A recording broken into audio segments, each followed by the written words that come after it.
Fighting games are still here, believe it or not. Yes, fighting games have returned from their slumber. It's been half a year. Yes. Yes, it has. It was a slow and cold winter. It was. Yeah. Also, I was busy moving. Yeah, you were busy moving. I getting ready for these podcasts made me dislike fighting games for like 3 months at least. Yeah. And so then, the trick, guys. yeah. The trick was to just stop looking at Reddit, right? No, the trick was to just stop looking. Yeah. There you go. Like it's not a Reddit specific issue. It's a human specific issue. Any whatchamacallit, social media where humans reside was negative. So like, I think I've been fairly clear that I've regarded, for the past several years, Pat from the former Super Best Friends is a very annoying person in a lot of regards. But nonetheless, there was a tweet I really liked where it was somebody tweeted out, the engagement grabber tweets. They're like just throwing out questions to the public. Hey, quote tweet me and get me views, get me clicks, assholes. Well, one was, what's the best thing that has the worst fan base? Everything. And Pat very simply quote tweeted all of them. Yeah.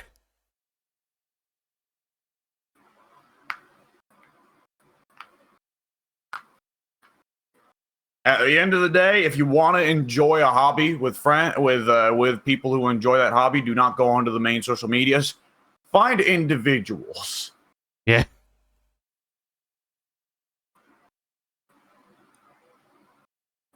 So, yes, fighting games have continued to exist for the past 6 months. And in that regard, there have been a couple things that have come to pass. Now, I forget, did we do it late enough to at least talk somewhat about Aki? I'm not sure. Well, Aki and Ed are both in Street Fighter 6 now. Yes. And I have not gotten around to playing with either of them because honestly, I've just been mostly waiting for Akuma. Yeah. Even though I know, looking at Ed footage, that I know I would love Ed. I don't know why I'm still just like mentally there's something in me that's just like, but Akuma, it's just around the corner. Wait. and then Akuma will come out and then you will go, no, Akuma, he's too strong. I can't play Street Fighter 6. The wee baby Akumas are too much for me. Somebody save me from the Akumas. Yeah. That will be the Street Fighter community in a month. Oh yeah. That fucking picture that I sent you of the Ryu looking up and he sees the 12 drive gauges and his eyes just shoot out of his fucking skull. I mean, my favorite like bits about Akuma in Street Fighter 6 have just been people writing Mesatsu but with the modern M. And like, yeah. Oh, that's going to be horrifying is what it's going to be. Yes. Like, okay, Akuma's always been scary. Now imagine if Akuma doesn't have to input emotion for us to show you. Yeah. Like, the thing that makes Ashura Senku balanced is that you need to input 3 kicks after a Shoryuken input. Alright, so what if it's just forward and special? You know? Yeah. Like... Oh, boy. And then, that's not even talking about Demon Flip. Like, that's... Ashura Senku is just movement. Shoryukens are Shoryukens, they're already in the game. Demon Flip, on the other hand, boy. Yeah. And like, the Raging Demon is one of those moves where you don't see the casuals throwing it out too much because it's a pain in the ass move to do, which, intentional. It's got a deliberately awkward input, but no, it's going to be a 1-button move. Yes. No. Specials or whatever, the super moves in this critical arts, that's what they call them, yeah. That's two buttons because it's trigger and triangle. Oh, I see. Well, that may hold them back. Two buttons confusing. Yeah. Oh my god, I sound like a journalist reviewing Devil May Cry 5. You sound like you sound like basically anyone who's tried playing, like, I don't know, Muso or Yeah. just anything that has low skill floor but high skill ceiling, basically. Yeah. Why say sentence if word do work good? Pretty much.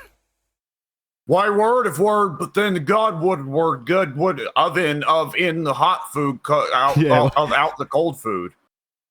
Thank you, John. Based. I don't even know if that it originates from that John image, but it is now. It is for me. Like, I don't know why, but I like did like to imagine that that's actually just a Garfield comic. He just asks Garfield out of the blue, why do they call it oven if you have the hot food cold food out in? Yeah. Just Garfield Eat the food. Yeah. And then just cut to Garfield. He's expressionless. Yeah. All right. What was it? Right. So yeah. By the way, we talked about Akuma a little bit in the text chat, but we haven't seen anything later on to indicate. I'm still wondering if it's that Akuma is going. I am wondering if they. Okay, it's been said before. Oni is never coming back, right? I'm not sure if they said that Oni's not coming back. Ryu purged the evil, and that became Kage. And now we have a completely, killing intentless Ryu who is just pure power of nothing. Yeah. Akuma is like imitating Ryu in his trailer. What if Ryu got ahead of Akuma for the first time in his life, and Akuma is now playing catch up, and Akuma has imitated Ryu and purged his killing intent, which will be Oni later on in like season 3 or 4.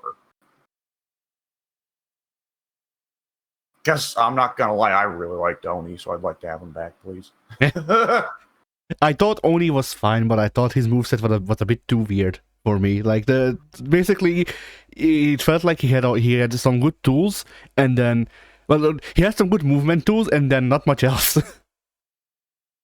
I'm one of those weirdos. I don't know. I like Evil Ryu a lot better than I like regular Ryu. Or well, in this case, I guess I like Kage a lot better than Ryu. Yeah, so do I. But like, to me, Oni's moveset was just like, all right. So what if you had Akuma with more movement, but less everything else? So like, he can't throw a Hadouken. He does not know what a Tatsumaki is. He might know what a Shoryuken is, but air dashes do.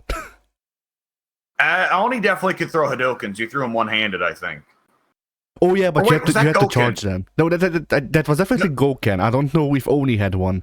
I think Oni had I think Oni had a palm strike that looked like a Hadouken, but it wasn't an actual Hadouken. That's right, because Goken's whole thing, Goken could do anti-air Hadoukens, and he had the chargeable Hadoukens like Sakura. Yeah.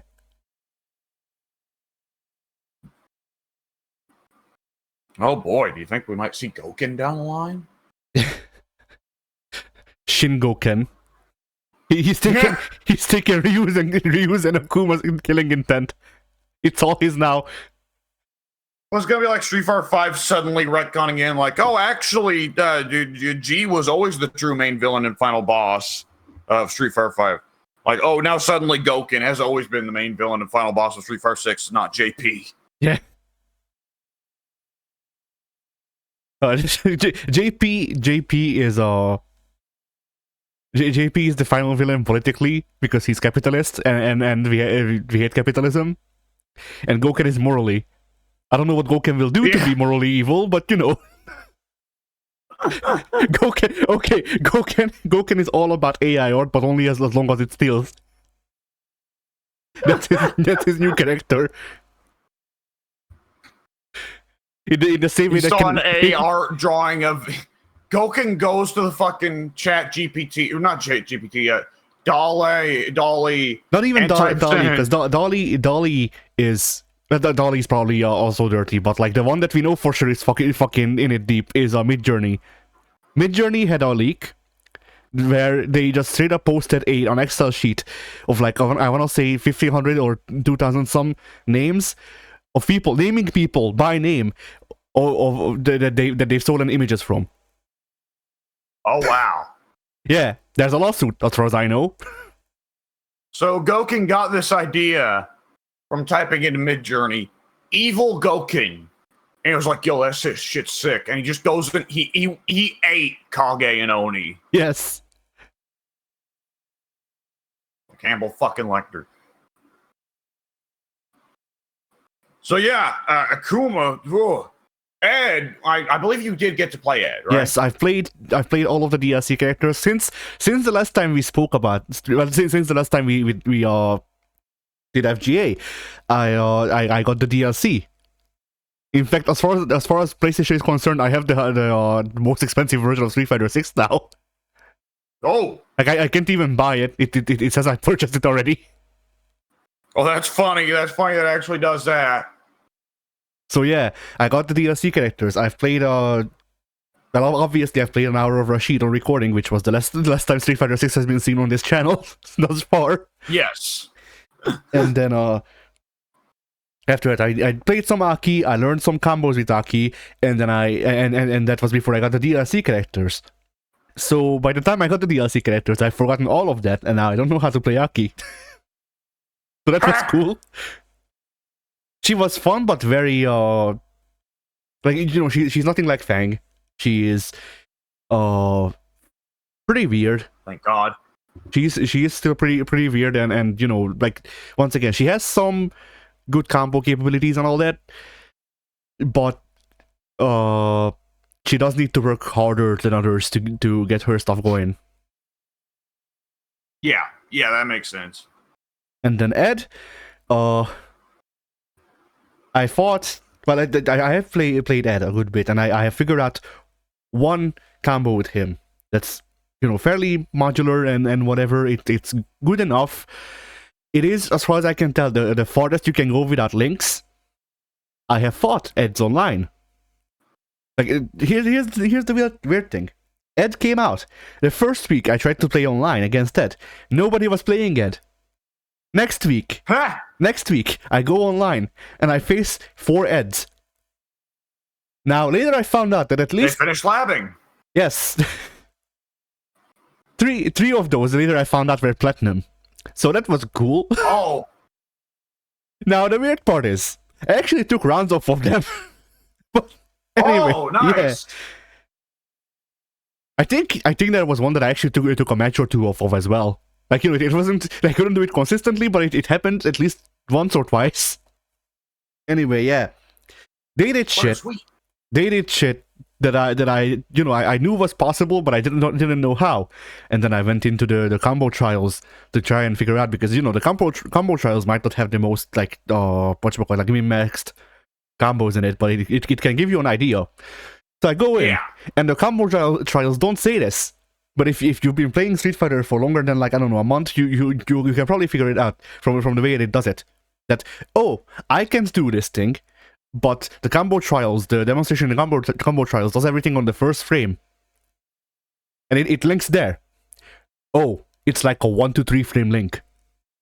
Oh. And that's the thing, like, Ed has some pretty good combo capabilities without links, which is how I play him. But if you really want to fuck shit up with Ed, then you need to learn links.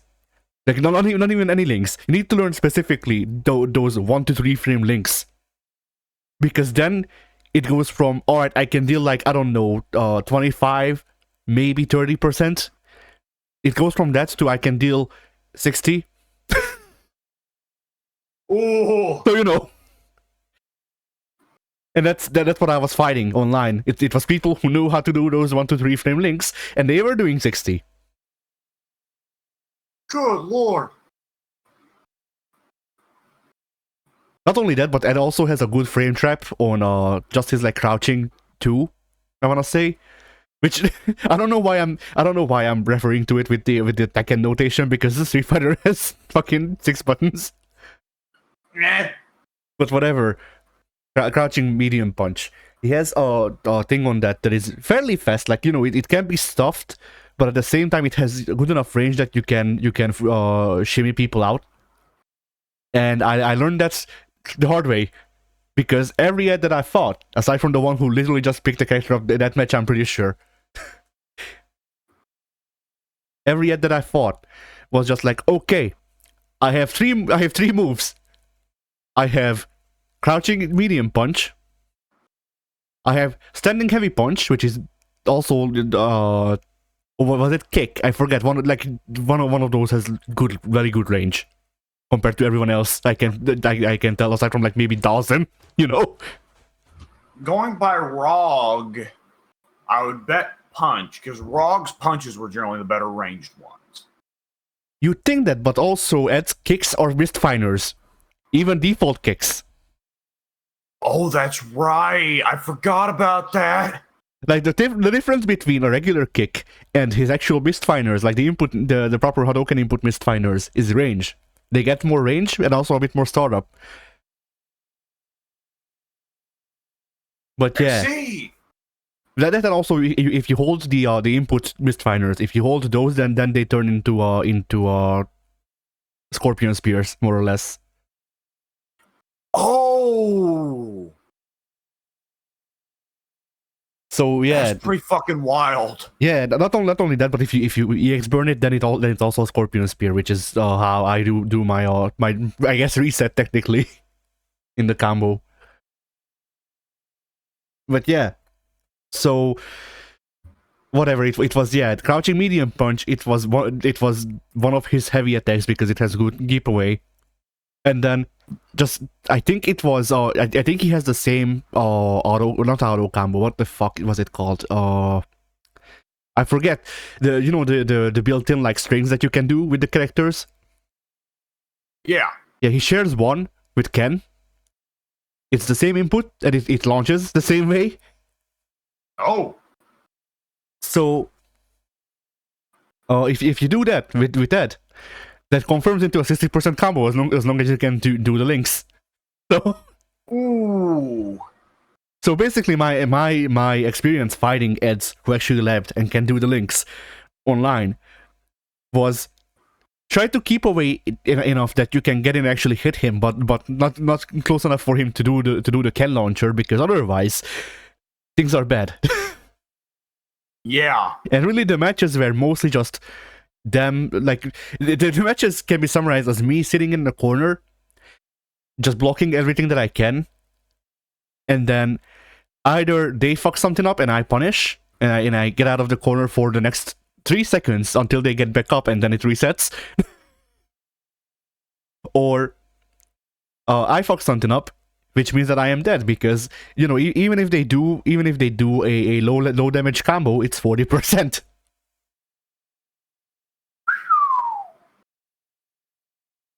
Because that's just how good the links are. Because here's the thing. Here's one of the major thing that really sets things apart. So Ed has a Shoryuken.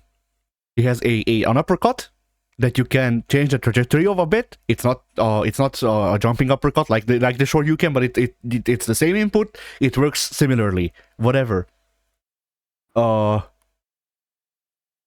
that can be linked into his running stance, which is a separate input. Like you can I forget if you can get into that by any other means than the regular input, but whatever. So yeah, you can cancel that into either the stance, if memory serves, or you can cancel it into his rushes, which is another separate input where he rushes forward and does like speed back stuff. So the link here is you catch someone lacking with the Scorpion Spear, which launches them by default. Good lord. You then uppercut that, because it gives them more airtime, and then you go into the rushes, which you can then okay. So you either go into the rushes if you want to add the combo, and then that's whatever, you get the reset, or you go into the other rush, which the stance rush, and the stance rush has a launcher in it. So I see. So you hit them with the uppercut, you do the stance rush, you launcher them again, and then you do whatever the fuck. Now we're not even talking about the fact that his level 2 is a utility super that can keep people in the air. Oh, yes, I definitely have seen that in footage, yes. Yes, I use that too. Yep. So yeah, that's basically the thing about Ed. Like, if you can do the link, if you can actually get the launcher into either of the rushes, then you will get a lot more damage than if you can't. I can't. I wish I could, but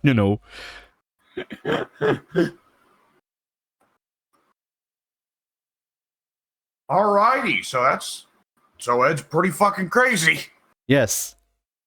He's finally what he should have been to begin with. Yes. Like, I think... Yeah? Did we all experience, not only, of course, the disappointment of Ed being, the easy input character in 5 and it just being super awkward, but I think we all experience a little bit of disappointment when we picked up Ed and we pressed the kick button and he actually threw out a kick?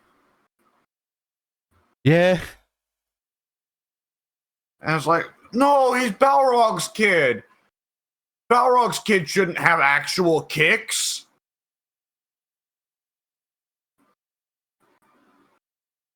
And then you go on to check all of his normals, and all of Ed's normals in that game fucking suck. Because of Street Fighter V. I don't know. All the normals suck in Street Fighter V. I don't know why I expected you to say that all of his normals are kicks. Fuck you, Dad. I'm just gonna do lots of kicks instead. My real dad's Game Cup 1. Yeah. No, my real dad is Jury.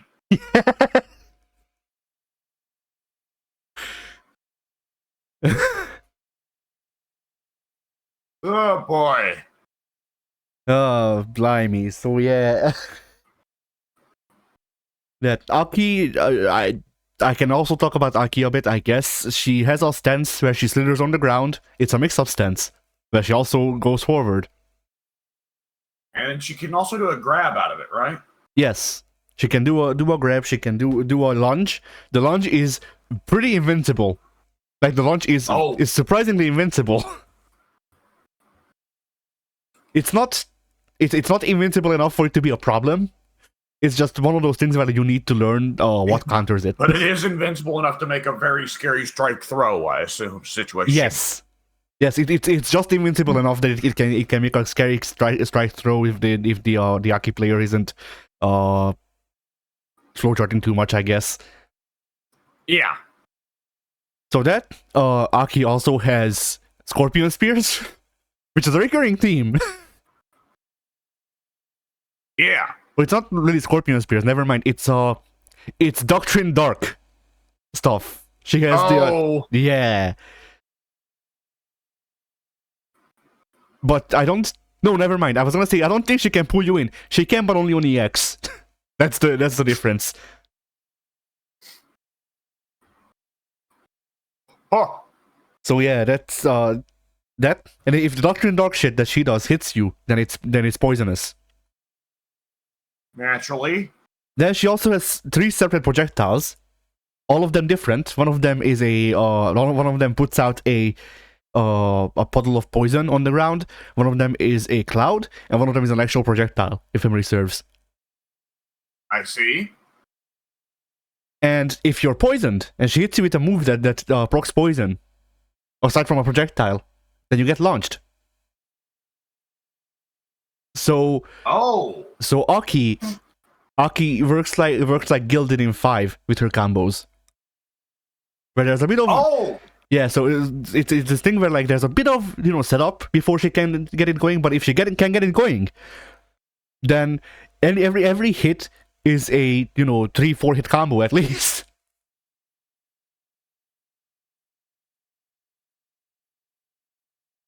Damn. And I guess that's the main difference between Ed and Aki is that Ed is very aggressive, Ed is very oppressive, Ed Ed is all about getting all of the combo right now. Aki is playing around the opponent. Aki is mind games combo instead of just Traps and mix-ups. yes, traps and mix-ups. Whereas Ed is brute force rushdown combo. Yeah. Yeah, that makes sense. And going by this pattern, we can only assume that Akuma is going to be, very classically Akuma, but with some extra shit on top. Yeah. Akuma will actually just have Scorpion Spear. He will get over here as well, in English. Like it won't be Ed Boon doing the voice. They will actually get Taketora to say get over here in English doing the Akuma voice.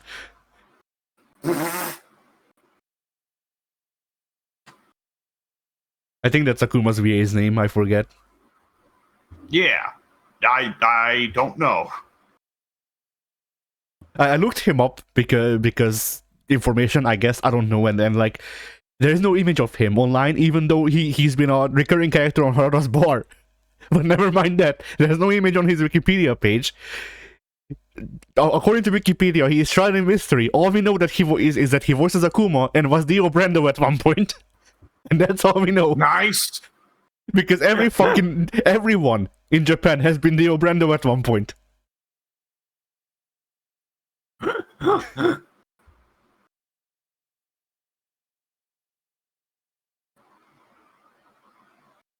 All right. So yeah, in other news, Tekken 8 released. It's the last time we recorded this. Yes, my understanding was that was very significant to a lot of people. I didn't pay attention during the launch. I didn't buy the game. I doubt it's probably gonna be several years before I buy the game, honestly. I don't own anything that can run the game, so I watched Lee's playthrough, Lee's story thing that they included. It was nothing, and I went, huh, okay. That's about what I expected. I don't see that series doing anything crazier than killing Heihachi. Yeah. The one thing that I liked about the small bits of story that I saw was how... And Heihachi will be back in Tekken 9 anyways. Yes. But yeah, the one bit of story that I liked from the little bits of story that I saw is that Lee has made on Amazon an assistant for himself. It's called Hachi. And every time the one who wants to talk to it, he says, "Hey Hachi," which is it's one of those things where, like, have you ever been around a character long enough that you just sort of become them? Because that's something I do. Like that's such a shitty joke that I would make that I can't believe that it's actually canon. But then again, Harada might just be reading my journal because Akuma is also canon, so whatever. Who knows? Yeah.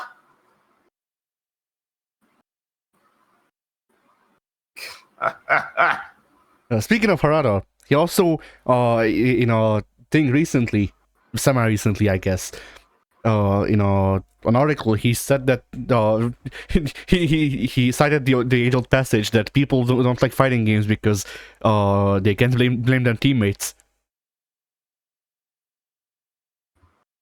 I thought I saw there was actually a little study put together that said that as well recently, but much more for young people than for older. Yeah, he said it about young people as well. Yeah. I mean, I don't think it's wrong. I think that's part of why League is going for trying a team-based thing with their fighting game.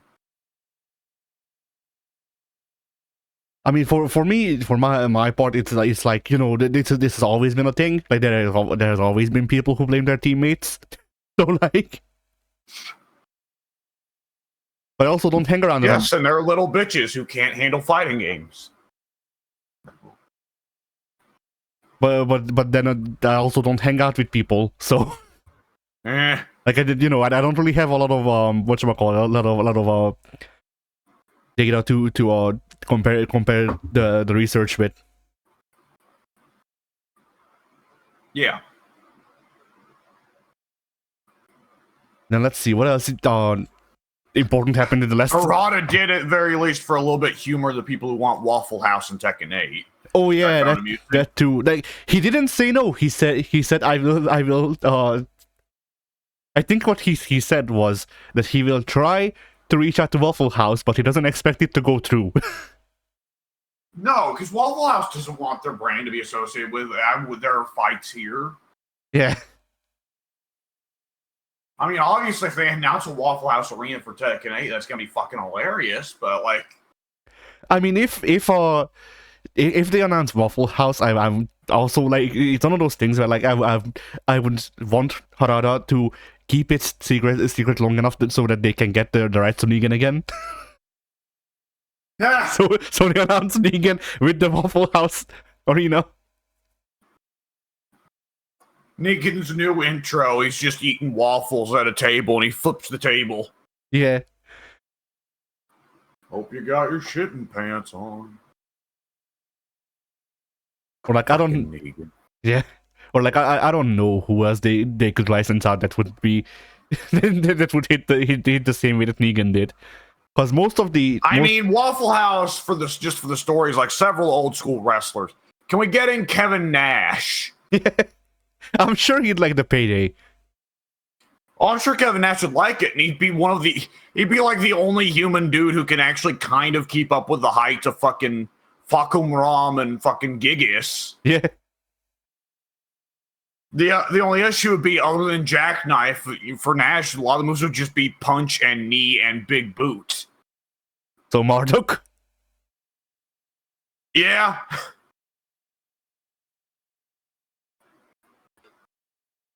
I mean, like, I love the idea of Kevin Nash of all wrestlers getting into Tekken. Like, there's obviously so many more exciting and interesting choices that would have unique and diverse movesets. But no, here's Kevin Nash. Yeah. I mean, if Nash gets in, I feel like his episodes, because they need to make, if memory serves, they make stories for the DLC characters now too. Oh my god. So if he gets in, I want him to feud with King. Like,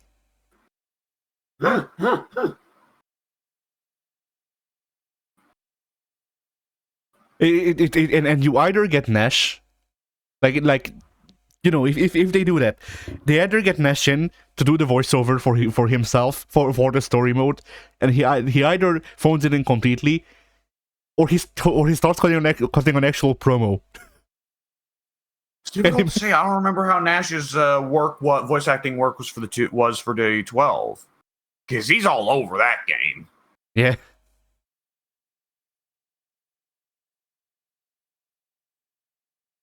But like, imagine Nash actually putting the working boots on and cutting an actual real ass promo in Tekken 8 on King. Yeah.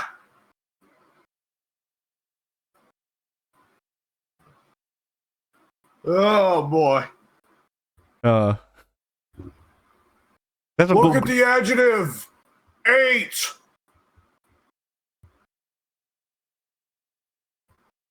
Anyway. So, there's also the rather big news. It was effectively announced while we were still running, but they finally showed, actually, Garo 2, or, well, it's actually apparently Fatal Fury 4. But we're all going to call it Garo 2, because it's Garo 2. Yes. And they showed the little bit of cast. We got Terry, we got Rock, we got T-Zoc. Who else did they show? Let me look it back up, just in case I missed somebody. Yes, Joe Higashi's new apprentice. Hang on, give me just a second. I'm pulling it up just to be certain. City of the Wolves.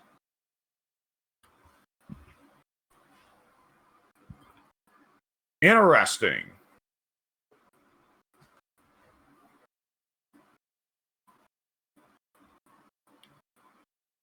You'll have to forgive me. I'm doing a little bit of reading for the moment.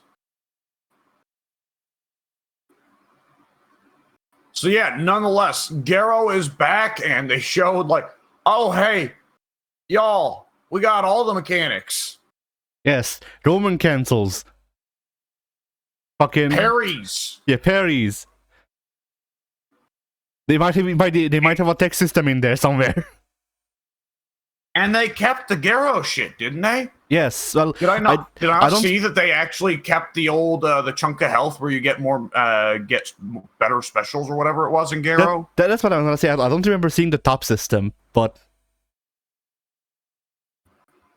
that's what that was.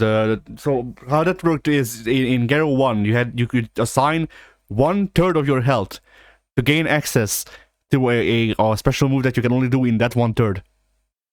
Yes. And I don't remember seeing that in Garo 2, but I might just like that's the thing. I don't remember seeing health bars in the videos I saw. So yeah, I don't remember that either. I remember it just being very kind of like, you know, the UI-less shots that fighting games sometimes do in their trailers.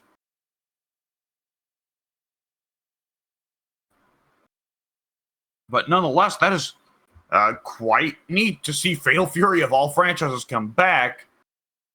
And naturally, it's going to be at least partly because Terry was in Smash, right? yeah. You know, Smash did numbers for Fire Emblem. Smash did numbers for... Oh, what was the other major franchise Smash did numbers for? Well, Xenosaga or whatever. Yeah, Xenoblade. Xenoblade, yeah, there you go. Smash does numbers for a lot of these obscure games. And I imagine that's a big part of how Garo 2 is able to get going. That and Blood Money. And we're going... we're gonna see the Fatal Fury story carry on as well. Which, I mean, of course, we're already seeing that with a distinct chance of that being Joe's apprentice. Yeah. Preacha was her name, I think. I don't remember. And, you know, Geese is still fucking dead. I was about to say, like, SNK has a chance to make the funniest callback and add like a dream sequence in Rock's arcade mode where he fights a flock of falling father figures.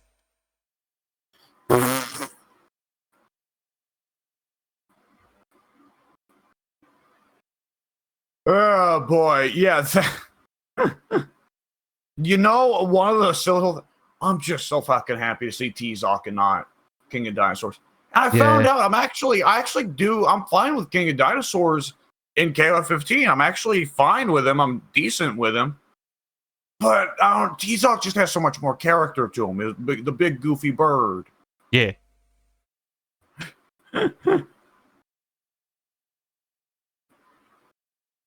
Oh, man. All right. So that's all very cool stuff. Was any other big announcements out there that we missed out on? Well, there's Mortal Kombat, their DLC, right? So the Mortal Kombat DLC. In the time since we did the last FGA, I think we did get to talk about Mortal Kombat 1 on FGA. Yeah, well, that was how we got to the Kamidogu nonsense. Yeah. But I know that was before MK12 released, but I think it might have even released by the time we stopped. Yeah, because we got at least one episode where we were laughing about the fact that the Kamidogu stuff turned out to be true. Yeah. That we accidentally headcanoned that into existence. Yeah, Ed Boon is listening to this podcast, and he really wanted to include. He really wanted to make it canon that Raiden went back in time and gave a gecko to Reptile. Yep. And that gecko's name was Ashra. So, yeah, the Mortal Kombat 1, 3 of the 6 DLC characters have now released. We're coming up soon on the release of number 4. And let me hit them real quick, because I played 2 of them. I did not ever get around to playing Peacemaker. I just don't care. I don't fucking give a shit. I think I said from the beginning that I don't give a shit about Peacemaker. He is the odd one out of the DLC that I just don't care. But John Cena. It is hilarious to see John Cena just casually hanging out in Mortal Kombat. And it is fucking surreal to see Mortal Kombat characters doing fatalities to a photorealistic John Cena who is actually voiced by John Cena, and it's actually John Cena in the voice booth going, "Oh!" as he takes a buzzsaw to the nuts. You know? So that all is going on. Cena, yeah, Peacemaker, my understanding is, having not played him or played against him, Peacemaker is the fucking menace character that NetherRealm always fucking introduces. For some reason, he has a gun that offers him a very fast projectile. And on top of that, well, it's a high projectile at least, right? Well, no, the issue is he's got 2 projectiles. The other one is his eagle comes by and flies by for a low projectile, and it's also very fast. Ah, so Sagat. So, well, what's worse? You don't want to know what's worse? Projectiles don't clash in Mortal Kombat. But do you know what's even worse than that? What? Peacemaker has Jade's ability to just make it where he's immune to projectiles. Nice! And it's lightning fucking quick, just like with Jade. And Jade, to make up for this, she has that. Jade has been nearly always fucking awful. Yeah. In so many of the games that she's in. Jade has nothing else. That's all she has. Yeah. Like, she has the boomerang, but the boomerang near always fucking sucks ass. She will have some stuff with the staff, but never really anything meaningful. It's always just like, well, you can turn off projectiles. That's very nice until for players that refuse to figure out how to deal with projectiles or just are playing casually or whatever. But when you put it on a character who already has absurdly good projectiles of their own, it's just like, oh, fuck. But nonetheless, so that's delightful. NetherRealm, I don't think, I cannot believe that NetherRealm doesn't learn their lesson. Because every time they introduce a gun character, it's always OP, and there's always loads of people bitching, and then NetherRealm nerfs it after 4 months. I don't think that's an accident. I think NetherRealm knows there are going to be lots of 14-year-olds and 15-year-olds who are going to think the gun character is the coolest character. They bring him in, sell him as DLC, or put him in the game. Sometimes put him in the game at launch, looking at you, Deathstroke and Deadshot. Make him really fucking OP for zoning for 4 months, and then nerf him once the 14-year-olds have moved on. You know? Yeah. Nonetheless, I can't wait for them to. I can't wait for them to just port 1-to-1 Martian Manhunter from Injustice 1. See, and Martian Manhunter's hilarious because he's not a gun zoner, and like. He's got no actual projectiles. Martian Manhunter doesn't have any normal projectiles, if memory serves. He just has he does, they're perfectly. Yeah, Martian Manhunter just has every other possible fucking button you would ever want. Instant fucking meterless overhead that starts a combo. Fuck you. Instant overhead teleport meterless combo starter. What the actual fuck? Like, it's hilarious because when Zatanna was introduced, it was like, oh, Jesus, Zatanna's really strong. Oh, boy. Well, hopefully with Martian Manhunter, they'll nerf her. And oh, my God, Martian Manhunter. I'm sorry, Zatanna. I was wrong. I did not know.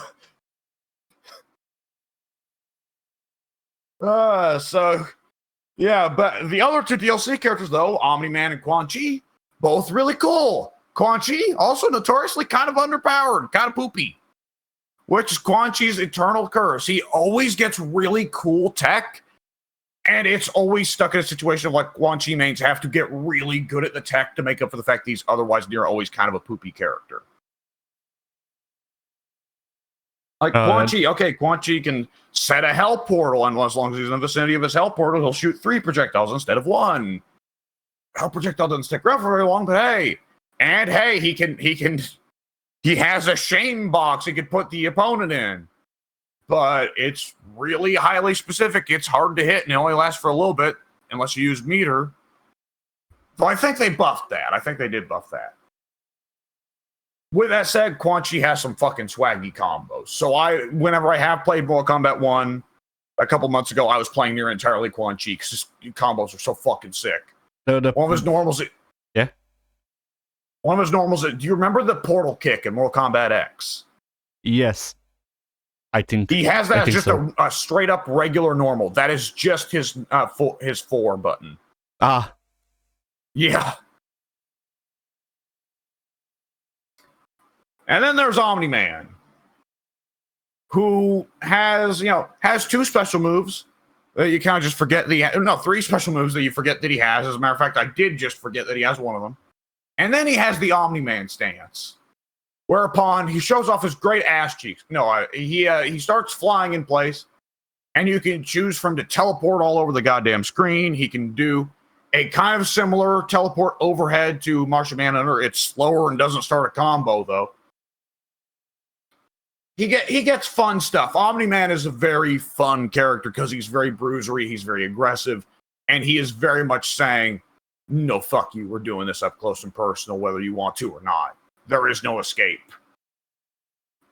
And he's not got many utilities beyond that, because the entire thing of Omni-Man is like you can't get away from him. You're not allowed to. In his stance, where he can choose from his different teleport moves, he's also projectile invulnerable. Nice. So that's how Omni-Man rocks. So Mortal Kombat 1, I think Mortal Kombat 1 is now dealing with the effects of a poor single player suite, which is, like, the thing is, Mortal Kombat 1 has very, very good gameplay. Very fun. The cameo system is awesome. And the two of the DLC cameos that I've got to play with, which were Tremor and Chameleon, are both really cool. And they can change up your playstyle a lot. And my understanding is it's the same for Joan Cage, and presumably will now be the same again for Movado. The issue is that if you play online, well, NetherRealm, the online can be a little bit questionable because NetherRealm tends to have one of the most toxic fan bases because it's one of the most popular with casuals that don't know or care about fighting games and get mad when they lose.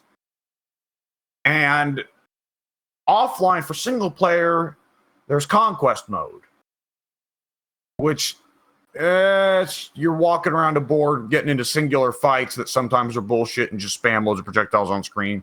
Sometimes they're a joke and you just whoop them in 2 seconds.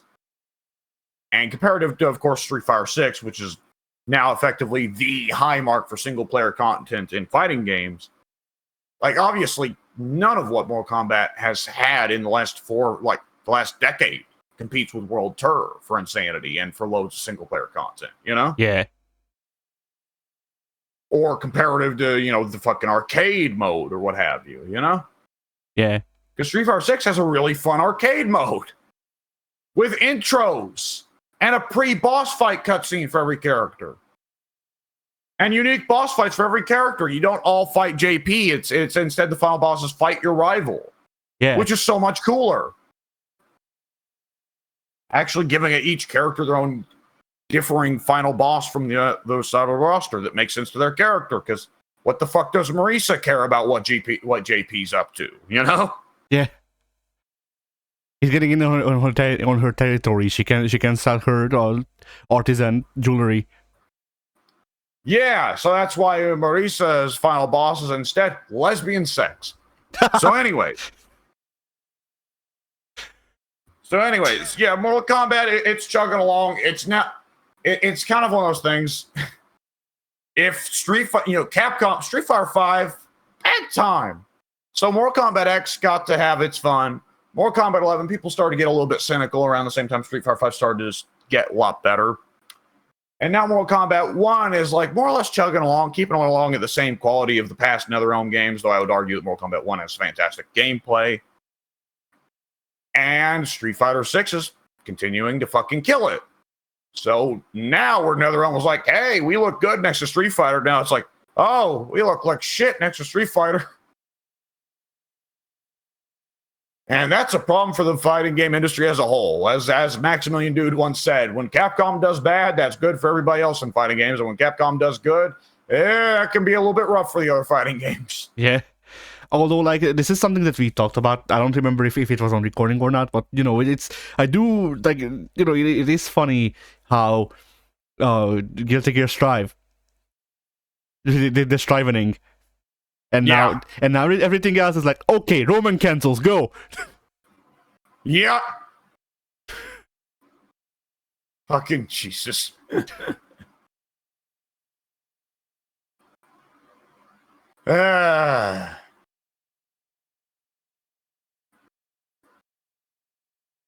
So yeah. Alright. Yeah. So should we... let's see, is there any other news stored up? I don't think there's been anything on the Uni side or the Melty side. Well, Uni 2 came out. Yes, Uni 2 did come out. Only added a couple new characters, right? Oh yeah, 3, and the story might have progressed, but it is like I played the beta, I think that's what they called it, and it was Uni. For sure. No big system changes or character moveset additions? Nothing major. They did add 2 like new move types, if memory serves. Like they did add 2 new universal mechanics that I remember.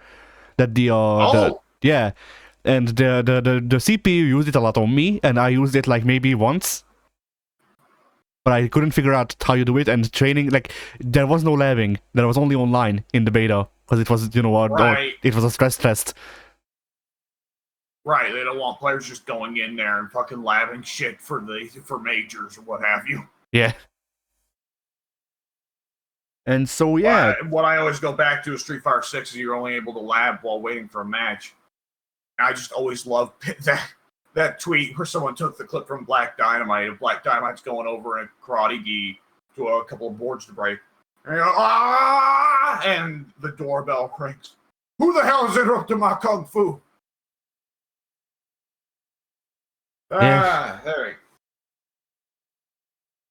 we go. But yeah. More significantly, did the entirety of the roster from Uni-L or Uni-Re or whatever Uniclear called, did the entirety of the roster from Uniclear stay? Yes, even the guest characters. Really? Well, I expected old Nazi kid to stay. Yeah, Katsuki. Yeah, and I didn't see much reason for Melty Gun Girl to leave either. Were there any other crossover characters? No. Okay, yeah, that makes sense. But yeah, I just probably use 5K to play a Katsuki Blitzkampf at some point. Yeah, perhaps. The fact that we've avoided Skull Tank for so long, and we need to get Pink in there because there are women in that game. Well, yes, there's also Skull Tank. Do we? Yeah. Okay, we cannot spoil Pink to the existence of Skull Tank, and the first match needs to be a mirror match. Mirror. The first match needs to have Skull Tank in it, regardless. Yeah. Fucking Skull Tank. I love those bizarro nonsense fighting game characters. Like, there's Skull Tank, there's Kasara Ghetto. I was shocked when we played All-Star Battle R yesterday, and we got to Johnny. And fucking X-Men Mutant Academy Xavier. I mean, Johnny is great. I fought the Johnny AI today, and basically what he did is, there's a move that you didn't find, which is drinking herbal tea. It refills your nails. I see. But basically, how the AI did it is that for the 2 seconds that it would need to jump, it would get on the horse, because Johnny has a fairly fast getting on the horse animation. And it would jump and then get off the horse? More or less. You can input a special. Well, with some characters, you can input a special and they get off the horse automatically. Yeah, I think I've seen that with, I don't know, Gyro. I think I got him to do a move like that the other night when we played. But yeah, the Eagle also, by the way, has moves other than just summoning dinosaurs. I figured as much, but I wasn't thinking we were going to explore the whole movesets of those characters yesterday. We didn't. No, that's because we did not. No. Like, some of the characters, it was just by sheer luck. It was definitely sheer luck when I got to fucking Naranciaga or whatever his name Narancia.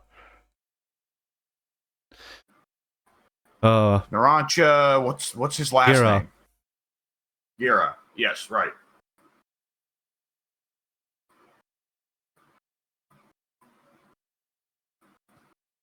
So Boy, was like, did Araki ever design a more feminine looking guy than Naracha? Yes. And any like, well, I guess not more feminine, but as feminine. Just look at basically any redesigned JoJo, because here's the thing: most of the characters that you've seen are they're like most iconic designs. You know, this is what people remember. Joseph looking like, this is what people remember Johnny looking, or Jonathan looking like, rather, and all that. Araki has forgotten how to draw people like that. He doesn't do that anymore. So when he draws those characters, and again now, they look nothing like that. Yep. Well, I mean, like, this is probably good for the rest of this. I don't even remember what we were talking about before this, but this is probably for the rest of this just going to be the All-Star Battle R fighting games are. But, like, it's very visible, especially when you have that big character select screen that shows you going from left to right, part 1 to part 8. That the longer that series goes on, the further and further JoJo gets from old school's 90s, like late 80s tough guy animes type stuff, you know, the fucking Fist of the North Star Berserk style, and the more it veers into Araki really loves fashion. Yeah. Araki loves three things: fashion, femboys, and stands that aren't like close range attack types. Yeah. Yeah, that's another thing, is that, like, I'm playing through the All-Star Battle mode now, just for one thing, just because it's fun, just to unlock stuff and refresh my mind on what the JoJo story is. And it's bizarre because I'm going through in order, part 1, part 2, and it's like, yeah, you know, these are some cool kung fu guys, but they have very different moves, and several of them have very different styles. And it's weird because it's like, I know I'm going to get to part 3, and it's going to be a lot of stands punching each other. And then you get to part 4, part 5, part 6, and you get to the stands that actually have weird and interesting powers. Yeah. And then horse. Yes, and then horse. I'm excited for that. I think those characters look cool. See, this is the thing. Like my favorite part of JoJo are part 2 and part 7, because part 2 is when the traditional like martial arts anime version of JoJo was less seen, and it was at its most realized and best, because Joseph is like, you called him this once when I couldn't describe him, and I think it really fits. Joseph is anime Spider-Man, like. Yeah. Joseph is what if Peter Parker was made by Japanese people. Yeah. And so, yeah, that, and Stillbar Run is just a merging of parts 1 and 2. Like, stands become a thing, yes, but they're also merging, like, you know, Spin is Hamon and all that. Which that's another thing that we didn't show off because I didn't remember that it was a thing. Like, Johnny has his own shit. Gyro can apparently charge his spin, and it changes the numbers on his moves. It changes the way his specials work somewhat. Not too much, but you know. And yeah, that the only thing about All-Star mode is that, or All-Star Battle mode, I think that's what they call it, is that some of those aren't actually fights that happen in that part. It's just, you know, what if Funny Valentine went back in time to fight part 1 Dio? Cars. Yeah, and fought cars. And it's like, hey, you want to complete the challenges for this? Put on the stone mask and become the ultimate life form. And I got very lucky that Funny Valentine forgot where he was and went and did some other shit while the stone mask went on, because good lord. Oh boy. I played one of those. I have, like, I want to say maybe 10 more to do of the special or the secret things, because I don't know if you found out about those, but there's the normal objectives and there's the secret objectives. Yeah. And yeah, I have like 10. The secret objectives are how you get the unlockables. Yeah, and the I have like 10 more secret objectives to just completely 100% the mode altogether.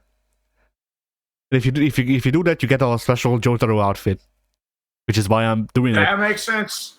I noticed when I was looking at the various unlockables, it's like, complete 20 secret missions, complete 40 secret missions, complete 20 panels, complete 40 panels. It skips right over Jotaro. It goes straight from straight from Joseph to Josuke, and I was like, interesting. So yeah, and like the AI is a bitch. Like I don't know about Yes, it is. I don't know about your experience, but the AI ranges from eating glue to okay, evil woman 37 now. Yes, absolutely. That's the issue, is that several of the objectives require the cooperation of the AI. Yeah.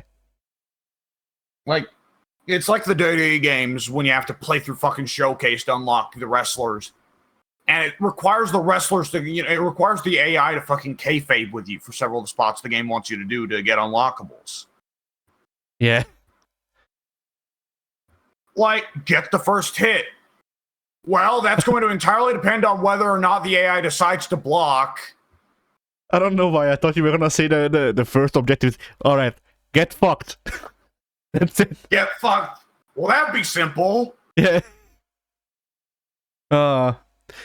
Lose, idiot. Yeah. But yeah, and then I also found out that there's all additional outfits that you can buy in the shop. You need to go to medals for some reason, and you need to buy it there. Yes. I found that. I found that last night, and I was wondering, like, does Andy know about this? He must know about this. I won the game for a year, and I didn't. So that's how you get the majority of characters' costumes. Yeah, and then there's Iggy. And then there's Iggy. I did find it funny looking at the Pillar Man, and it's like Cars has 2 or 3 costumes. Wham has 2. AC/DC 1. Actually, none. Excuse me, no costumes. Fuck him. But yeah. But then Stroheim didn't even get in the fucking game, so. I mean, Stroheim. Well, yes. That's your reason. Yes, 100%. But then they put him in the DLC, so it's like, well, okay, well, like, we won't put the Nazi in the base game because he's a Nazi, but we'll put him in the DLC. What? I think it's just because people have been complaining about him not being in the game, because some of those characters are, alright, who can we port back from Eyes of Heaven? And the other half for, alright, who have people been complaining about a lot? And there's also Yuya Fungami. Like, okay, I've got a question. Yeah? So Eyes of Heaven is the sequel to All-Star Battle, right? Not really, no. But yeah? Oh, okay, so it's a very different game that they still have. It's close enough to All-Star Battle they can backport some characters. Yes, it uses similar like model rigging, I guess, or at least the models are more or less the same, so they can backport the models from that. And it was made by CyberConnect. But this game is a traditional fighting game. That one is Power Stone. I see. But also the move lists are stinky. Like I haven't played Power Stone, so I can't really compare it to that, but I have played games that were like Power Stone before. And it's a thing of like, okay, so it's an arena fighter where you can move in the whole 3D space. There's a fixed camera if memory serves. Or if not, then it follows you in some way close. It's definitely not like the Naruto games, is my point.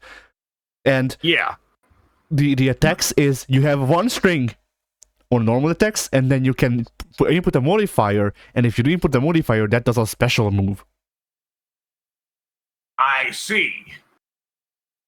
And I just remember going through that game and going, hey, this game is fine for fan service. Maybe some people can get it going. I can't fucking get it going. Like, no matter what I try, there's no point at which I go, yes, I can do the combos good and they feel good to do. Yeah, because that's not the point. Like, the only positive that I can think of in the game is that you can choose your teammate, and they actually fight with you on the battlefield, and you can do team super attacks, and they actually change depending on which characters you chose, and like, you know, most of them are just like, all right, so you chose, I don't know, fucking Old Man Joseph and Cars. So Old Man Joseph does his super attack, and then Cars does his super attack, and then the team super attack is over. You know, a lot of them are dead, but there's also some special team ups. In fact, there's like, I don't know, like maybe 20 or 30 or maybe more special team ups where they actually gave them special team attacks, like if Jolene and Jotaro are in a team, but only specifically Jotaro by the time that Jolene was born, at least. Yeah. But yeah, if they team up, then they do a team or a session on the opponent and all that. Yeah. I think Old Man Joseph and Jolene have a similar thing, because both of them would have stands that can encase people. Stuff like this. Yeah. So yeah, the main thing about Eyes of Heaven is that while it is not canon, Araki did write the story. Oh, Yeah. that's pretty wild. So it is actually genuinely like it's non-canon, but it is a Lost JoJo part, I guess, in a manner. And it's, you know, for that thing of like going through a story that was actually written by Araki, and Araki did design a new antagonist for the game. Cool. So yeah, you know, going through it for that and all that, like, that's fun. Like, the game, you know, I had fun with the game. I didn't regret buying it for, like, I think it was $10 when I bought it. Yeah. But it's, you know, it definitely isn't as enjoyable as All-Star Battle are. And the main problem with it is that it's region locked. Oh, Yeah, awesome. in it.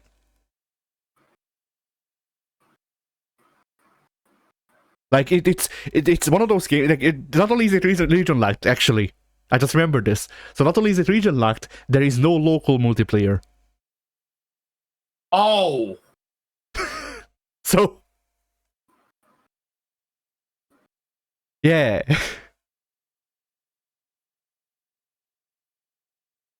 Jesus. Yeah.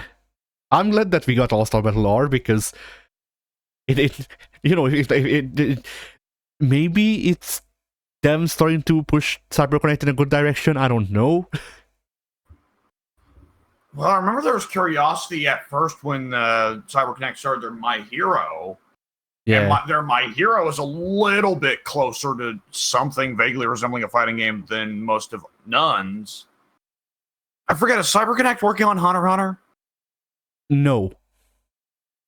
That was a different studio. That's why everybody immediately jumped to, well, it may be a fighting game. It might not be a arena fighter. Yeah. And then it was Nuns squared.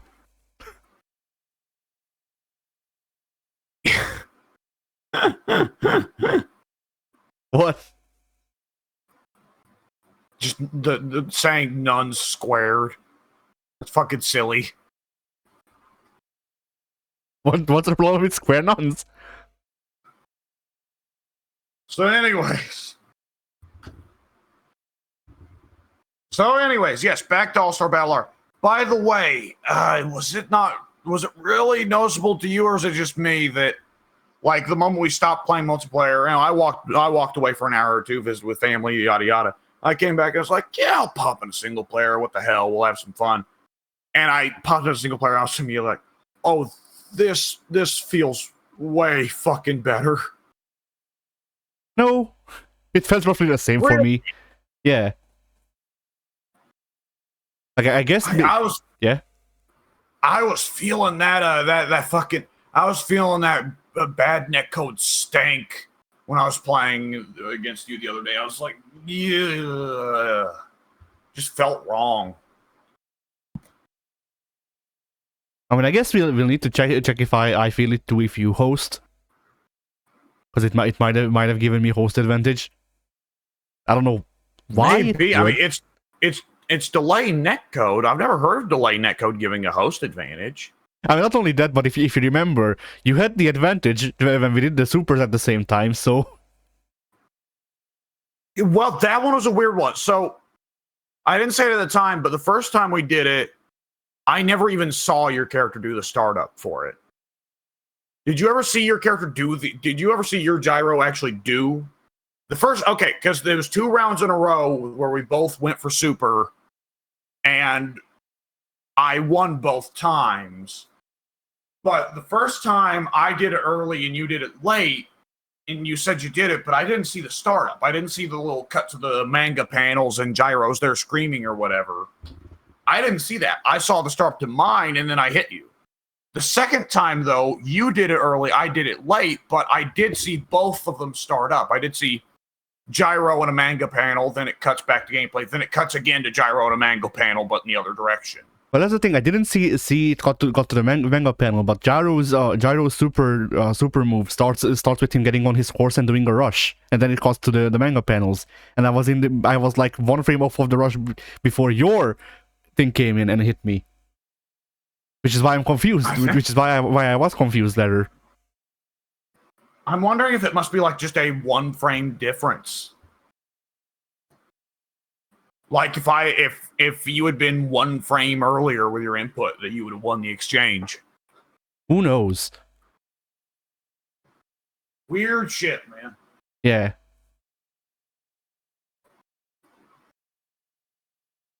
But nonetheless. Yeah, I guess when we play next time, if we play next time. I'm good to play again sometime. Not in the next couple of days. I'm going to be holding off on fighting games and beat 'em ups and other button mashing games for the next couple of days. My forearms are aching, but like in a week or 2, it would be cool to pop into that game again. Yeah. But yeah, I guess we need to check what happens if you host then. Just to see if for whatever reason somehow the netcode makes it so the host doesn't lag, but the player they're playing with it does. It was not lag. It was an input delay. Yes, There was a strong input delay, and that's why I at one point said like this game seems like a rough game to do rushdown in. And then I got to single player and I was like, no, the rushdown feels fine. What the fuck? See, to me, the rushdown always feels delay. Like even offline, so...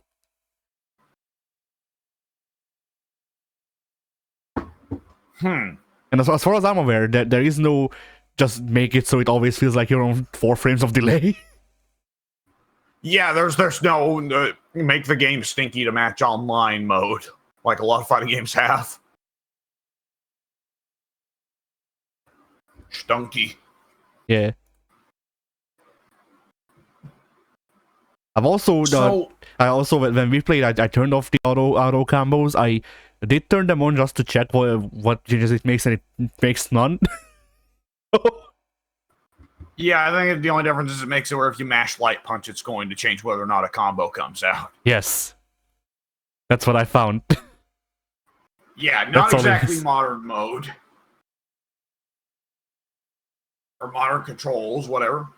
Now, see what I expected was I forget what even does that, but whatever Battle for the Grid definitely does that, and Fighter Z, but I figured it would be like if you keep mashing any of the 3 attack buttons, it does a different string. No, it's just light attack. Fighter Z is fucking weird, where if you mash light, that creates unique new normals only for mashing light. Yeah.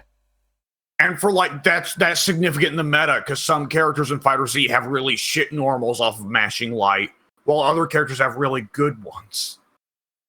Like Gohan, Team Gohan, if memory serves, gets a mix-up off of mashing light. I almost want to say, boy, or a cross-up, something like that. Fucking Cell gets a command grab off of it. Nice. So does Jiren, I think. And Jiren is otherwise a parry-based character. Fucking weird.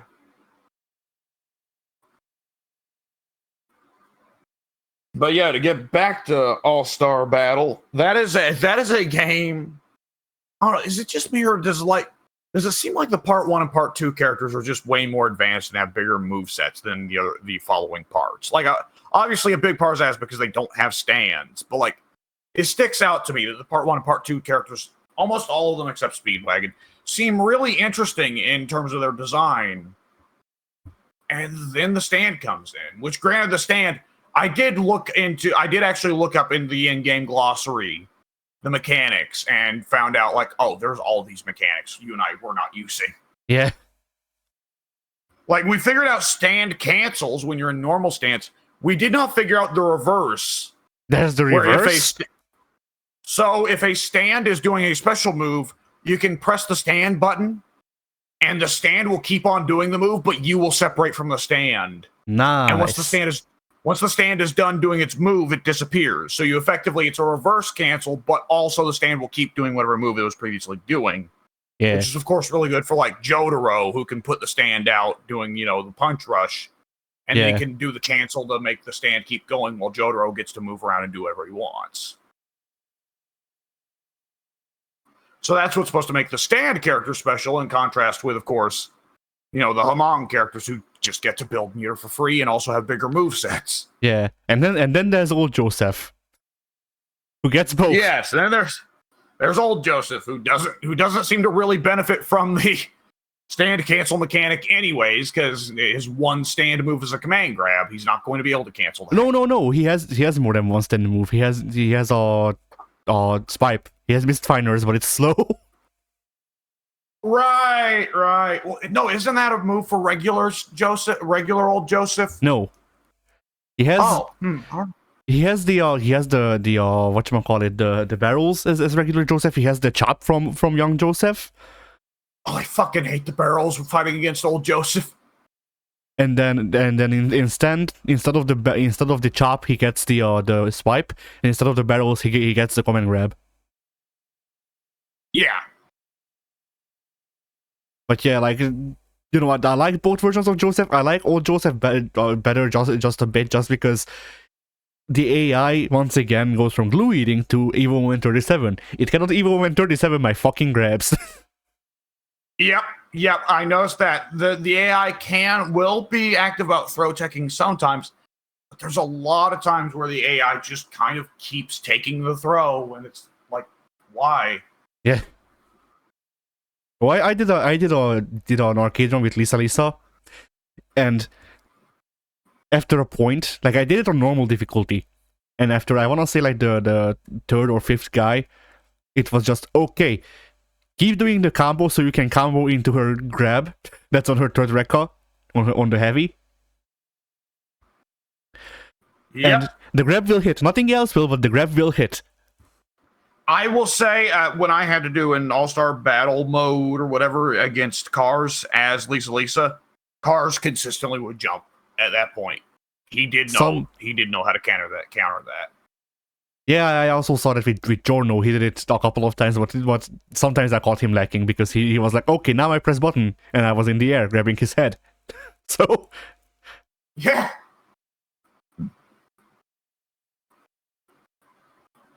So yeah, I was gonna say something, but I forget what.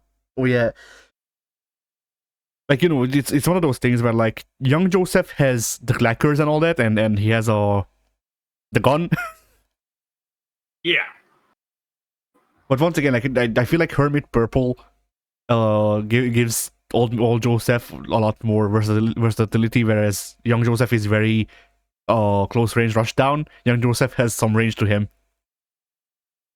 Yeah, young Joseph seems like young Joseph's kind of an interesting character because he's comfortable at all ranges.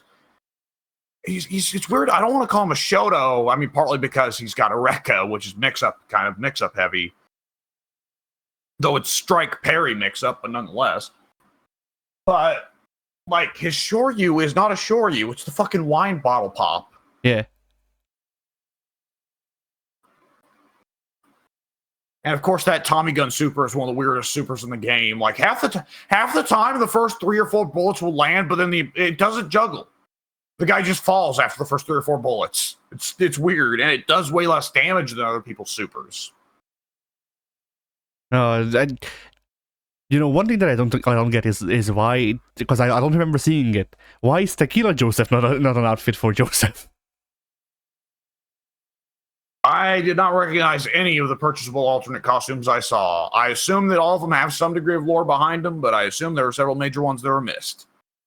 A lot of them, from what I can tell, a lot of them seem random to me, but at the same time, they might just be later redesigns because young Joseph, has his outfit that Rocky draws him in now, which is not the outfit that he has in the game by default.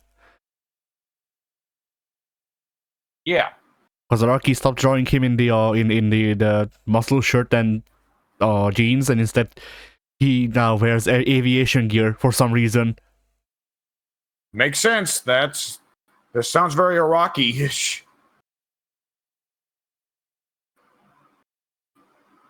So yeah, it's one of those things where like it might be random, or it might just be some like promotional outfit that they wore once, but not in the show or the manga. Yeah.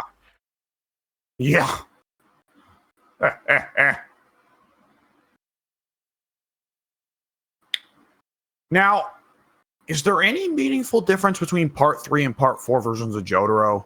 Yes. Really?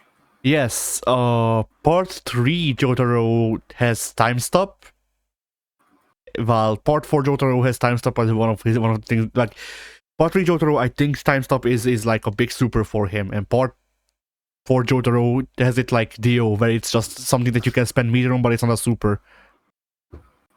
I see. That, and also Part 4 Jotaro has a projectile. Really? And, yes. But in turn does not have Starfinger, I think. Yeah, that makes sense, because Starfinger, I'm not far from it. I've only played Jotaro like twice, but Starfinger seems like that's supposed to be his ranged option. And not only that, but What? I texted you, that's bringing it. Oh, sorry. I can take it from here. Thank you. Well, I wanted to show you. It's soup, so I gave you a spoon. Thank you.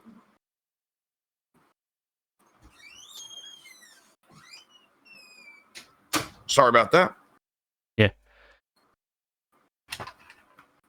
So what was I saying? Yeah, like the thing with Starfinger 2 is that Jotaro used it once. And like it's his iconic move. Besides, of course, the good old aura. But yeah, I'm gonna check. I just say that I'm gonna check out what I can see as major differences.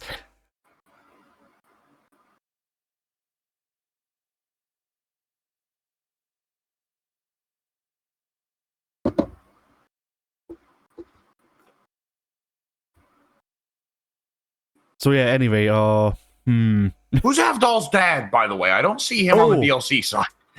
Oh. So, are we fine with spoilers? Sure. Okay, spoilers for JoJo's Bizarre Adventure Part 3. If you don't want to hear it, then skip, 15 minutes. So, in Part 3, there's a point at which Whole Horse shoots Avdol. Yes. He's dead.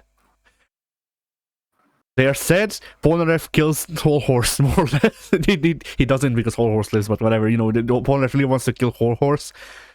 All that, whatever. They take revenge on Avdol, they move on. Like, I wanna say, three villains of the week go by, and they visit Avdol's father. And it looks exactly like Avdol. And he goes, he tells them, alright, you need to do this and all that. And then Polnareff goes, Avdol? It is. It's Avdol. What? It's not Avdol's father. Avdol lived. That's how they reintroduced him to the show. Is that he says that he's his own father, and then Polnareff calls his bluff, and he goes, "Yes, I am," and that's it. Fuck's sakes. Yeah. So Mohammed. So the DLC is just Avdol from the later part of Part 3. Yes. Well, that's a DLC outfit for F-Doll. It's his... Whoever that was father is an outfit for F-Doll. Good lord, okay. So part 4 Jotaro does have Starfinger, but only when his stand isn't out, it seems. So the stand just comes out, does Starfinger, and then goes back? Yes. Okay. Can you still do a stand cancel off that? Let me check. No. Figures. By the way, did you find out how to do the Roman cancel? At some point, yes, but I had since then forgotten. Hit all. It's 3 buttons. I just smack all 4 of them. Oh shit! Yeah. No, not that. For all of the last time we played the game, I thought that you had to input super and then do L1 to do the instant super. No, you just press L1. Yep. I'm trying to get the stand can, yeah. By the way, if the opponent blocks you, Roman canceling at the end of a block string to just keep pressure going is really good.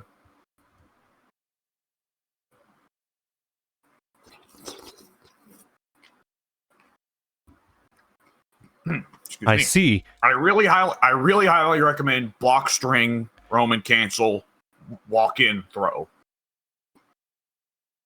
Why the AI even falls for that, I don't know. You'd think that they'd at least have these supernatural reflexes enough to jump sometimes, but I've not had it work yet.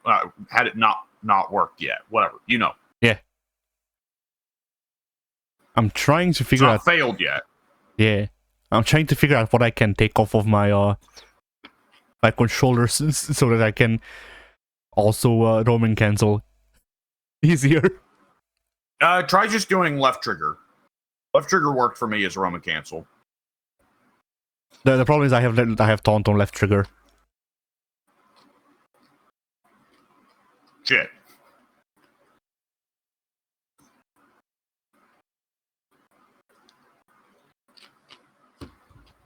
But yeah, they call it flash canceling.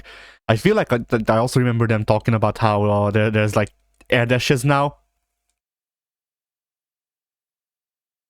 I'm not for certain because Cars needs to switch to ultimate form to get that, and it's kind of a big thing for Will Zappelli that he gets to float through the air. Yeah. And he has to spend meter for that.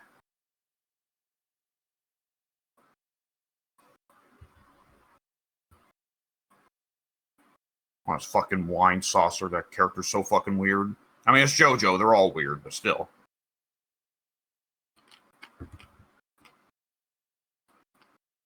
Oh yeah, this is the major thing that sets part 4 Jotaro apart.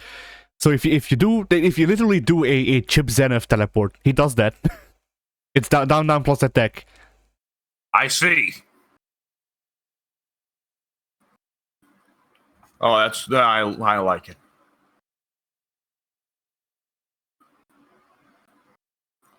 All right. So, I believe we've hit just about everything we need to hit, and also I've got Chinese food to eat. Well, I did want to mention that I have played some fighting games in the meantime. Most notably for us, all of Bloody Roar. Oh.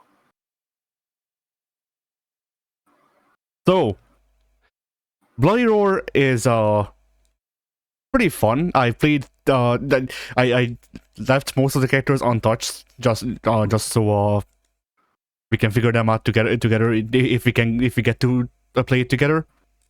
But I did play with the main guy. And let me tell you, there's some character development throughout the series, because the guy just starts out like, normal Shoro dude, more or less. And then they went, okay, but what if boxing? So by part 4, the main guy is a boxer werewolf.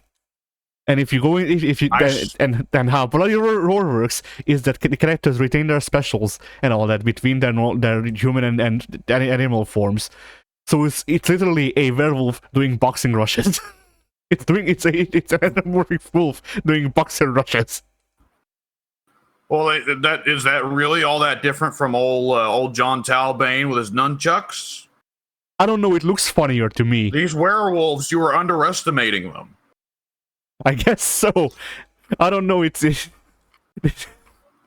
just something about like the character is very weird because he still retains some of his movement from the first game. Because in the first game he had a Shoryuken like uppercut. He had a flip kick for some reason, and that was basically it. And by the fourth game, he still has the flip kick, but it's on a different input. But otherwise, he's completely been redesigned to be a boxer. So literally, all those two are the only things that remain. That and the characters get some new moves to accommodate them, being winged animals. So he retained his one. Yeah. So he retained his one. Or a couple like memorable moves from his animal stance. Which that's also different between how the games work. So, in Bloody Roar 1 through 3, how it works is you have one gauge, aside from your health gauge, which fills up as you attack. And at any point, as long as it's not on cooldown, you can press 4 to turn into turn into an animal, and that changes some of the ways that your moves work. Whatever you get another additional attack button on 4, and you can do the animal stuff while the gauge goes down, or as long as the gauge lasts. What's noteworthy here is that while all of this is going on, whenever people attack you, you lose health, but you gain, or whatever, the health is replaced by gray health. You only replenish gray health when you're in animal form. So that's also a thing to consider about that. Bloody Roar 4, however, goes, nah, fuck that. Instead, animal gauge is a second gauge under your health gauge. You can still go into it whenever, and it goes until it goes down. But whereas in the other games, you can die before ever going into animal form. In Bloody Roar 4, you automatically go into animal form, and it doesn't refill your normal health anymore. Keep going, but I got a big mess I just need to clean up now. All right. Jesus Christ. So yeah, those are the like major the major system mechanics, I suppose, that I can really talk about. The story. The game has one, or the series has one, and it is quite interesting. Because for Bloody Roar 1, they just went, alright, whatever, fighting game. We'll figure it out. Or at least that's all that you can see in the game. Then, 2 has a full adventure mode with, like, I was gonna say voice-acted cutscenes, but they're not voice-acted, but there is a lot of dialogue with the cutscenes between every fight in the game. And all that. And then 3 and 4 just went, okay, actually, never mind, we don't need to put that much money into this. And they still have a story, there's still some cutscenes, some are even voice acted. And let me tell you, the actual storyline. So, the main story of Bloody Roar, from what I can gather, just playing through with Hugo, is what if Resident Evil, but Wesker, instead of turning people into zombies, Wesker made Umbrella to turn people into furries. And that's Bloody Roar. I see. The logical plan. Yeah. And I guess the only other difference is that the the animal people don't lose their sense of self or whatever. Like they're still thinking beings and all that, whatever. but it's also unclear whether or not this was like completely the company's doing, or if it's just something that happens because eventually the story goes from, all right, we need to stop fucking Umbrella Corporation from turning people into furries, to race war. So yeah. Hang on, I'm still cleaning. Yeah, I'm trying to think of stuff to talk about regarding to Bloody Roar. Having played it for a couple of hours, just the entire series altogether. I quite liked it. Out of all of the games that just play like Virtua Fighter, but with something setting them apart, it might be my favorite out of those because it has a story, and I like the mechanic of everyone having devil triggers for no real reason. Because Well, that's there's okay. a very real reason. It's furry trigger. Yeah, true. Not only that, but in the later games, in the later games, there's a ninja guy who turns into a mech. What? Yeah, he just does that.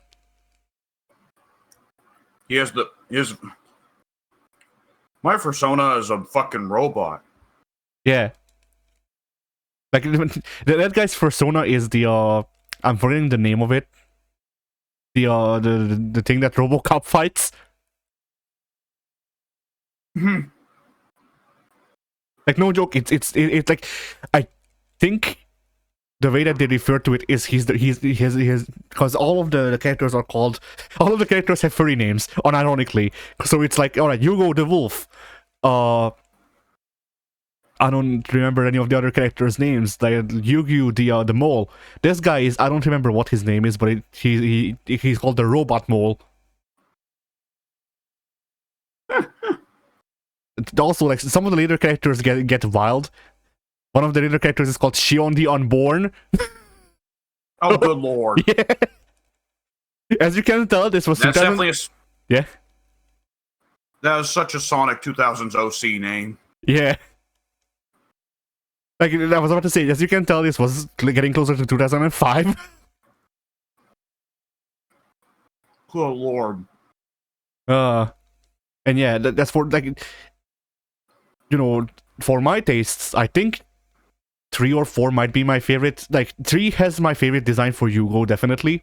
It's very close to 4, but 4 overall might just be my favorite, just because I think it flows better.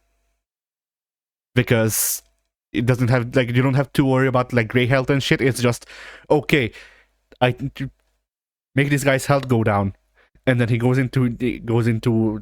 becomes his persona, and then I kill him that way too, and then match is over, and the health bars are accommodating of this. They're not, like, the matches aren't overly long, just because you have to beat a guy twice in one round. Yeah. And then I guess, I didn't mention that after, like, I think they might have already been in 1. But you can also just do a super attack with your trigger bar. And they deal good damage, but you also automatically revert to being a human, which is only bad because you're not regenerating anymore in the earlier games. And yeah, overall, like, I think we'd like Bloody Roar. I definitely did.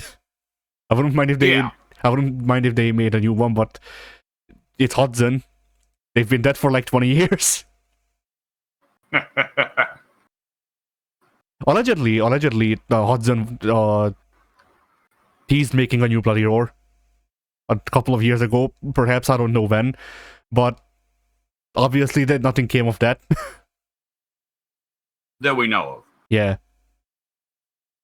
Somewhere in Aiding's offices, there's a version of Bloody Roar 5. Maybe. I've heard some devs say that the people's minds will be fucking blown by the canned games that don't get ever found out by the public. Barbie Souls. Ah!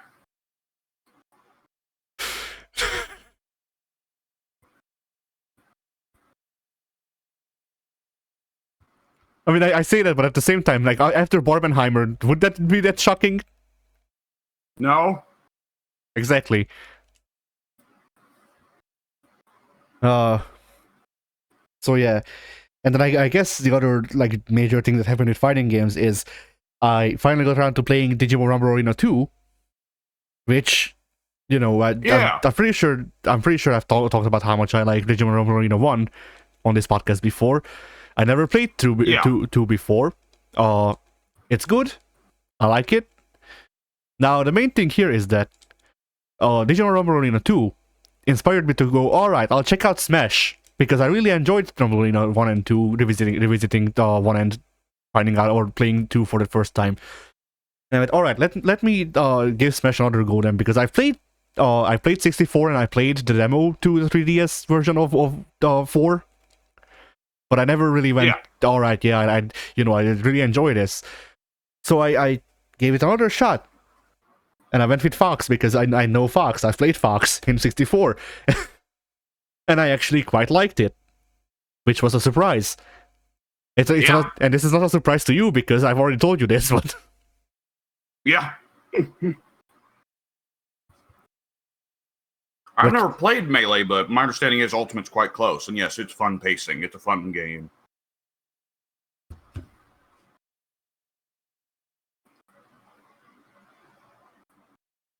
But yeah, like, my only real problem sometimes with the game remains the controls being on stick, just because, like, it is weird to me. For 1 and for 2, you can get lost so easily. Like, I've definitely died at least like 5 or 10 times by now, just by not being able to find my character on the screen anymore. Walking off the stage, yep. One of my all-time favorite GIFs is that fucking clip of Super Mario Party. I misheard you, so I thought you said Super Mario Poverty. That too. That's just dong dong. Yeah.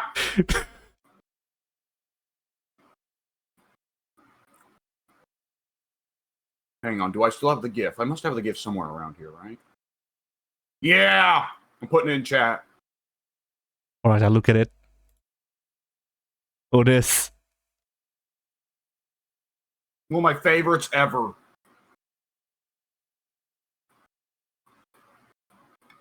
Yeah. So the thing that makes the GIF for me is that you can see Wario turn around as he gets off the... Wario and Peach both turn around as they start to finally go off the mountain. As they're just finally realizing, the player's very clearly just realizing what direction they're pushing and going, no!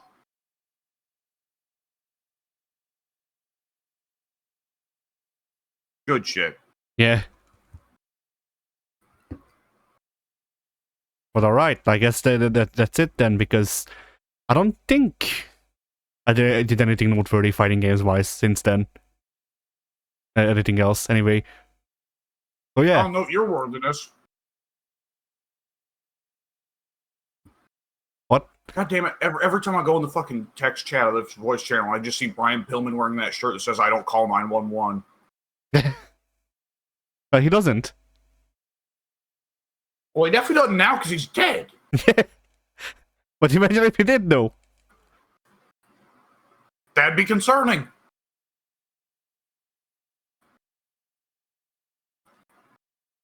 Anyway, I guess fighting games were then. They were. That's right. We did end the podcast by saying that, didn't we? Yeah. So yeah, fighting games were.